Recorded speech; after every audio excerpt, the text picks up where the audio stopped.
जिसमें सबसे पहले विवेक जलकर भस्म हो जाता है। मुझे ज्ञान मत दो। ज्ञान नहीं दे रहा हूँ ऋषिवर, सत्य से अवगत करा रहा हूँ। और सत्य ये है कि नंदी जी सच में महादेव के वाहन, परंतु मैं महादेव नहीं।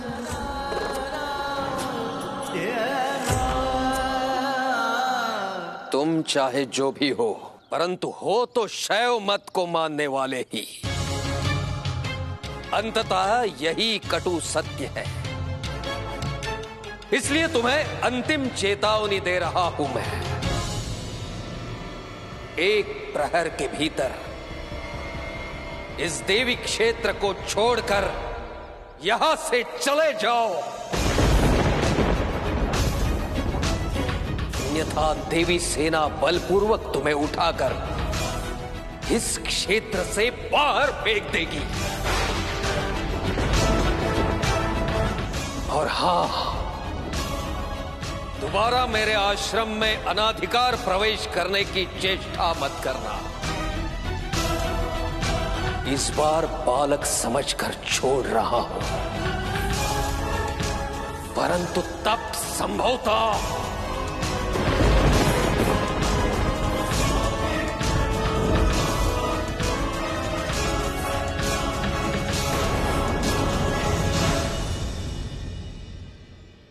अब हम क्या करेंगे प्रभु? माता के लौटने की प्रतीक्षा करेंगे। मैं उन्हें चिंता में नहीं डाल सकता नंदी जी।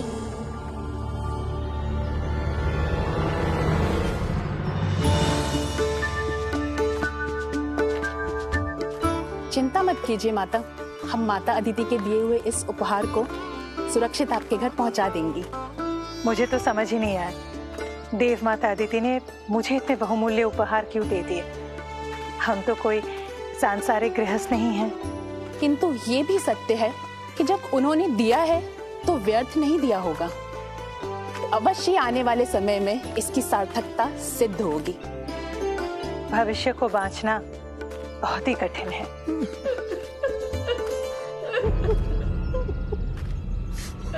रुको, इस निर्जन वन में कौन रो रहा है?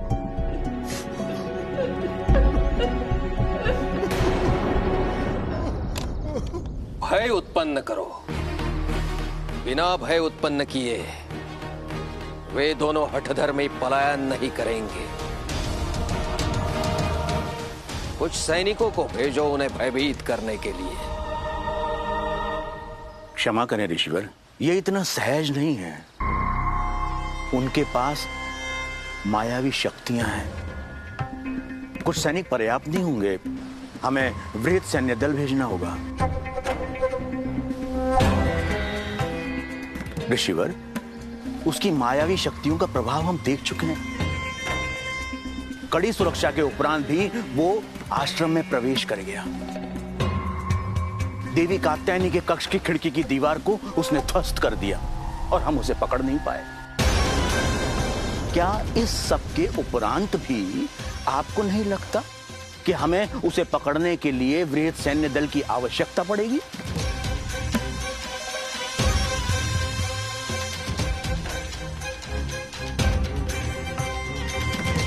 आचार्य सही कह रहे हैं संदीपन। शत्रु को कभी दुर्बल मत समझो।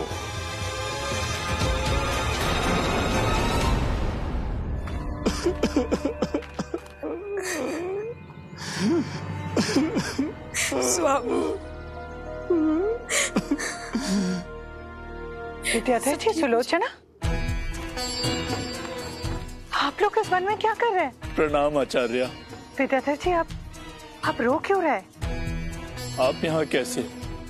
मैं देव माता अदिति के यहाँ यज्ञ के लिए गई थी, वहीं से लौट रही थी। विलाप सुनी तो ढूंढने पर हमें पाया। हाँ, परंतु आपके दुख का कारण क्या है, पहले वो तो बताइए। आपके आशीर्वाद से हम अपनी पुत्री सुमति का विवाह सुनिश्चित कर आए हैं।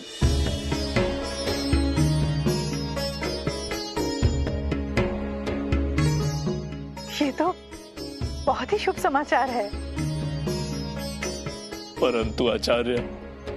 परंतु परंतु क्या विद्याधर जी? अब क्या कहूं आचार्य, वर पक्ष ने वर दक्षिणा में बहुत अधिक धन की मांग की है, जो हमारे सामर्थ्य से बाहर है। समझ में नहीं आ रहा कि अब सुमति का विवाह होगा कैसे।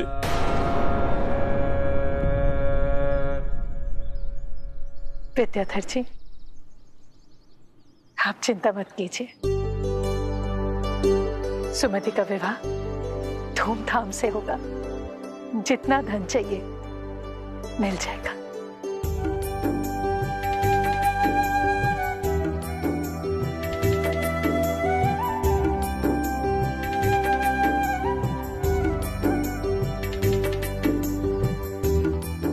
विद्याधर जी, पुत्री अपना भाग्य स्वयं ही लेकर आती है। संभवतः सुमति के लिए ही देव माता अदिति ने मुझे इतने अमूल्य उपहार के साथ विदा किया था। अब ये सब सुमति के विवाह में काम आ जाएगा। हमारे पास आभार व्यक्त करने के लिए शब्द भी नहीं है देवी। सुमति केवल आपकी पुत्री नहीं है, मेरी भी पुत्री है। कहाँ है सुमति? जी वो जल लाने गई है। आ गई।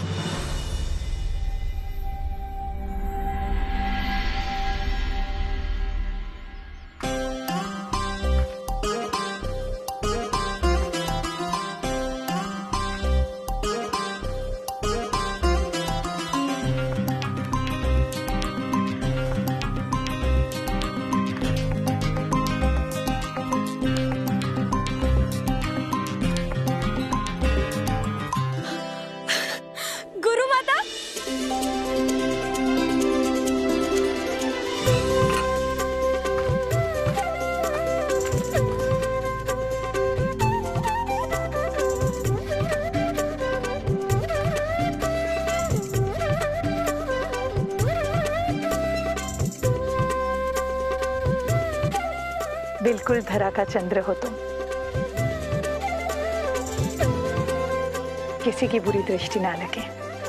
गुरु माता, अब तो आप मिल गई हैं मुझे। अब किसका साहस जो मुझ पर बुरी दृष्टि डाले। और गुरु माता, मेरे तीनों भ्राता कैसे हैं? मुझे उनसे मिलना है। एक भ्राता शिव तो यही है, देवी क्षेत्र में है, उससे अभी मिल लेना। बाकी दो घर पे।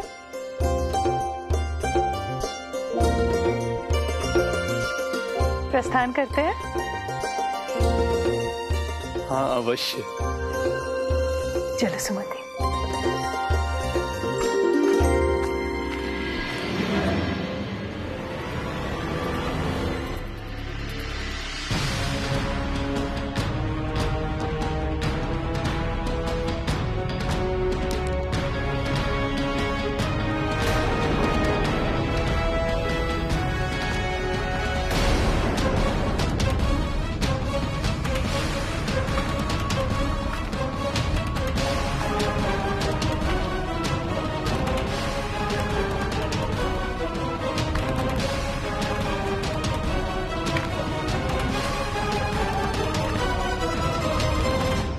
हठी बालक, तुम अभी तक देवी क्षेत्र छोड़कर गए नहीं। छोड़ दूंगा। छोड़ दूंगा नहीं, छोड़ दो अभी, इसी क्षण।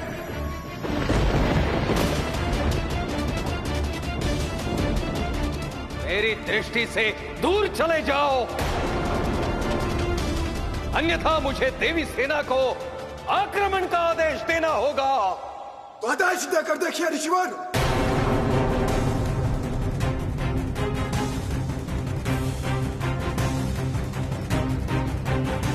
यदि आप देवी भक्त हैं, तो मैं भी देवाधिदेव महादेव का भक्त हूं। किसी से भयभीत नहीं होता।